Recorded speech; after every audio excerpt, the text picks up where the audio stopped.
Ապրիլի 2-ից 4-ը Բաքվում կայացել է թուրքական երկրների կազմակերպության անդամ երկրների կառավարության ղեկավարների երկրորդ հանդիպումը։ Հանդիպման ժամանակ Իլհամ Ալիևը նորից խոսել է իր ձևակերպմամբ Զանգեզուրի միջանցքի մասին։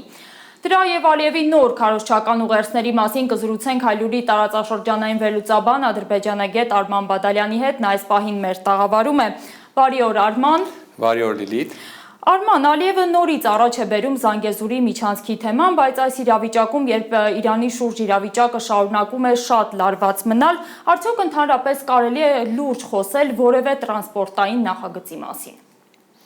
Այո Լիլիթ, այս պահին այսպես կոչված Զանգեզուրի միջանցքի մասին վերջնական ու առարկայական խոսելը դեռ վաղ է, որովհետև տարածաշրջանում հատկապես Իրանի շուրջ վիճակը շարունակում է անորոշ մնալ։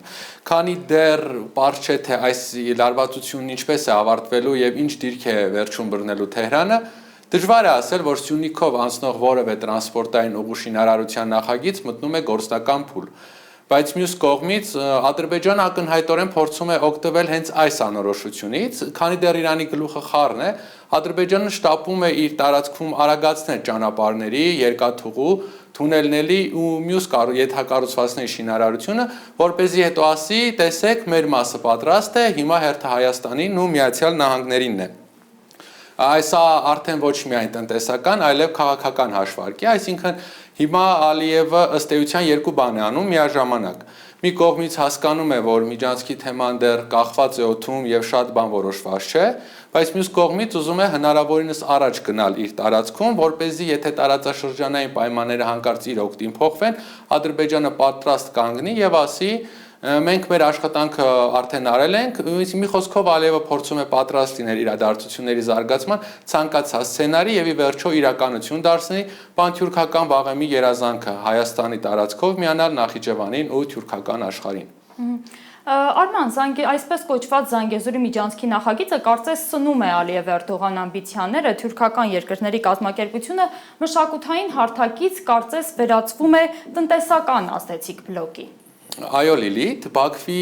հավաքի ժամանակ Ալիևի ուղերձը շատ պարզ էր, թուրքական աշխարհը ըստ նրա պետք է միավորվի ոչ միայն կարգախոսով, այլ նաև ճանապարհներով, բեռնափոխադրումներով, էներգետիկ եւ ՏՏ ոլորտում համագործակցությամբ։ Եվ այս ամբողջ համակարգի կենտրոնում Ալիևը բնական է պատկերացնում է հենց Ադրբեջանին։ Բաքուն այդ կազմակերպության ներսում ուզում է դիրքավորվել որպես գլխավոր կապող օղակ։ Ալիևը թուրքական երկրների կազմակերպության անդամ երկրների կառավարության ղեկավարների հետ հանդիպման ժամանակ փորձեց ցույց տալ, որ թուրքական ինտեգրացիայի առանցքը տրանսպորտն է, լոգիստիկան, նոր երկաթուղիները եւ այդ ամբողջ պատկերի մեջ Ադրբեջանը պիտի լինի հենց հիմնական հանգույցը։ Այդ տրամաբանությամբ էլ նա նորից ընդգծել է, որ Զանգեզուրի միջանցքի ավտոճանապարհի հատվածը մոտ 90%-ով ավարտված է Ադրբեջանի տարածքում, իսկ երկաթուղային մասը ըստ նրա պատրաստ է մոտ 70%-ով։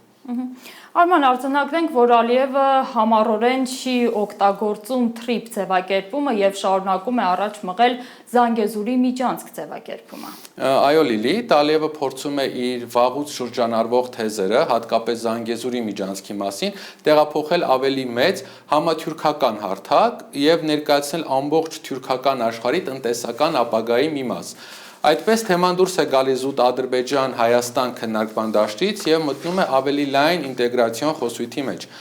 Ալիևը այս անգամ Զանգեզուրի միջանցք պրոյեկտը փաթեթավորեց որպես թյուրքական աշխարհի համար կենսական նշանակության նախաձեռնություն եւ Հայաստանն էլ հասկացրեց, որ նախագծի մեջ ներգրավում է թյուրքական բոլոր պետություններին։ Այլ կերպ ասած, Ալիևը փորձում է ցույց տալ, թե այս նախագծի շուրջ կա ավելի լայն թյուրքական շահ եւ ավելի քաղաքական աջակցություն, այսինքն հաշվարկը շատ պարզ է, որքան ավելի շատ Զանգեզուրի միջանցք բառակապակցությունը կապվի թյուրքական ինտեգրման, տնտեսական համագործակցության եւ նոր լոգիստիկ քարտեզի հետ, այնքան Բաքվի համար ավելի հեշտ կլինի այն ներկայացնել որպես բնական ու անխուսափելի գործընթաց։ Շնորհակալություն Արման, սիրելի հեռուստադիտողներ, հիշեցնեմ, որ մենք զրուցում ենք Հայլուրի տարածաշրջանային վերլուծաբան ադրբեջանագետ Արման Բադալյանի հետ։